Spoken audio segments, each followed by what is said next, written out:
ഇന്ന് നമ്മൾ ആറാം തമ്പുരാൻ സിനിമയുടെ 1-2 ഫൈറ്റ് രംഗങ്ങളാണ് റിവ്യൂ ചെയ്യാൻ നോക്കുന്നത്. നമ്മളൊരാൾ നമ്മളെ ചാടി അടിക്കുകയാണെങ്കിൽ നമ്മൾ എങ്ങനെ ചെയ്യുമെന്ന് നമുക്ക് നോക്കാം.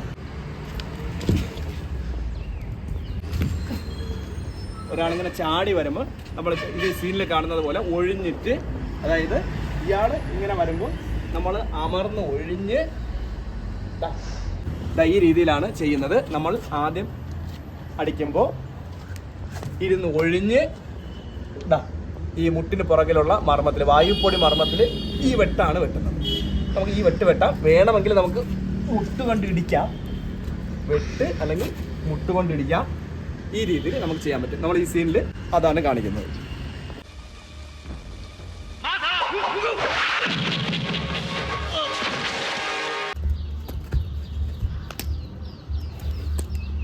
നമ്മളിത് വീതുകാലാണ്, ഇത് പുറം വീതുകാലാണ്. നമ്മൾ സാധാരണ വടക്കനിൽ നേർകാലിൻ്റെ ഒരു പ്രയോഗം കഴിഞ്ഞൊരു വീഡിയോയിൽ ചെയ്തിട്ടുണ്ട്. ഇത് വീതുകാലാണ്. നമ്മൾ വലത് വീത്, ഇടത് വീത്. ഈ വീതുകാല് തന്നെ 2 രീതിയിലുണ്ട്, പുറം വീതുമുണ്ട്, അകം വീതുമുണ്ട്. ഇത് പുറം വീതാണ്. ഈ പുറം വീതിൻ്റെ ഒരു പ്രയോഗമാണ് നമ്മളിത് കാണിച്ചിരിക്കുന്നത്. നമുക്കതൊന്ന് നോക്കാം.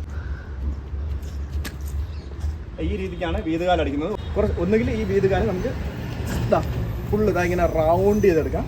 അതല്ലെങ്കിൽ നമുക്ക് കാലെടുത്ത് പൊക്കിയതിന് ശേഷം ഈ ഭാഗം കൊണ്ട് കൈ വെച്ച് ഈ അടി അടിക്കാം. ഒന്നുകിൽ നമുക്ക് കൈ വെച്ചാൽ ഇങ്ങനെ അടിക്കാം, അതല്ലെങ്കിൽ എടുത്തതിന് ശേഷം ഇങ്ങനെ ഈ രീതിക്ക് അടിക്കാം.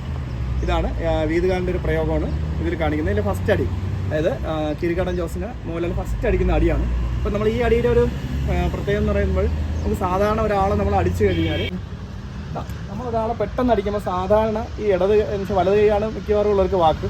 അപ്പോൾ വലത് കൈ അടിക്കുമ്പോൾ പെട്ടെന്ന് നമുക്ക് സ്ഥിരം ഇടത് കൈയാണ് എടുക്കാൻ നമുക്ക് പൊതുവേ പെട്ടെന്ന് ഇടത് കൈയാണ് നമുക്ക് തടുക്കുന്നതിന് വേണ്ടി വരുന്നത്.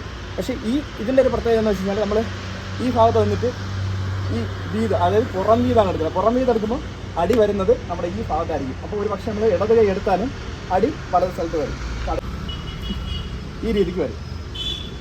അപ്പോൾ മുഖത്ത് കൊള്ളും. അതാണ് ഈ ഒരു അടിയുടെ പ്രത്യേകത. പെട്ടെന്ന് നമ്മൾ ശ്രദ്ധിക്കൂല, അടി വരുന്നത് ഈ ഭാഗത്തായിരിക്കും.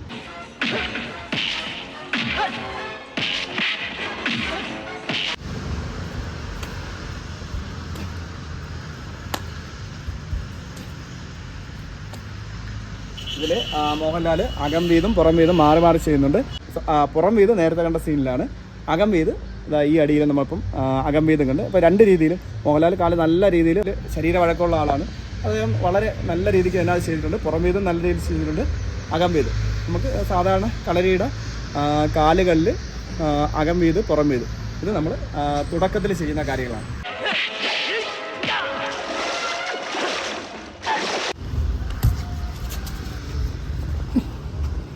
ഇതാണ് ഇതിൽ കാണിക്കുന്നത്. ഇതിൽ അടിച്ചിട്ട് ഇയാളെ ആ വെള്ളത്തിൽ തള്ളിയിടുന്നതാണ് കാണിക്കുന്നത്. ഒന്ന് ഉടച്ച്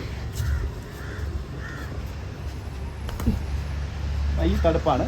തടുപ്പെന്ന് പറയുന്നത് 2 കൈയും കൊണ്ട് തട്ടി നമ്മൾ ഒഴിഞ്ഞ് ഇയാളുടെ പുറകിൽ കയറുകയാണ് ചെയ്യുന്നത്. തട്ടി ഒഴിഞ്ഞ് അതോടൊപ്പം ഈ കൈ പിടിച്ചിട്ട്, കൈ തിരിച്ചതിന് ശേഷം നമ്മൾ ഇടതുകാല് പൊക്കിയെടുത്തിട്ട്, നമ്മൾ സാധാരണ നമ്മൾ നേർകാലടിക്കുമ്പോൾ പൊക്കിയെടുത്ത് അടിക്കുന്ന കണക്ക് പൊക്കിയതിന് ശേഷം താഴ്ത്തി ഇയാളെ അടിച്ച് താക്കുകയാണ് ചെയ്യുന്നത്. നമുക്കിത് ഇങ്ങനെ ചവിട്ടുകയും ചെയ്യാം. ഇത് ഇയാളെ കഴുത്തിൻ്റെ ഭാഗത്ത് അല്ലെങ്കിൽ തലയുടെ ഭാഗത്ത് ചവിട്ടാം. അതല്ലെങ്കിൽ നമുക്ക് ഈ തോളിൻ്റെ ഭാഗത്ത് കാല് കയറ്റി വെച്ചതിന് ശേഷം ഈ കൈ മടക്കി നമ്മൾ കമത്തിക്കൊപ്പറയുടെ രീതിയിൽ ചെയ്തതിന് ശേഷം ഇയാളവിടെ കൂട്ടിട്ട് നിർത്തുകയോ, അല്ലെങ്കിൽ നമുക്ക് ഇയാളെ ഇവിടെ ഇടിക്കുകയോ ചെയ്യാം. നമ്മുടെ മുതുവിൻ്റെ നേരെ ബാക്കിലുള്ള മർമ്മമുണ്ട്, ഈ ഭാഗത്ത് ഇടിക്കും.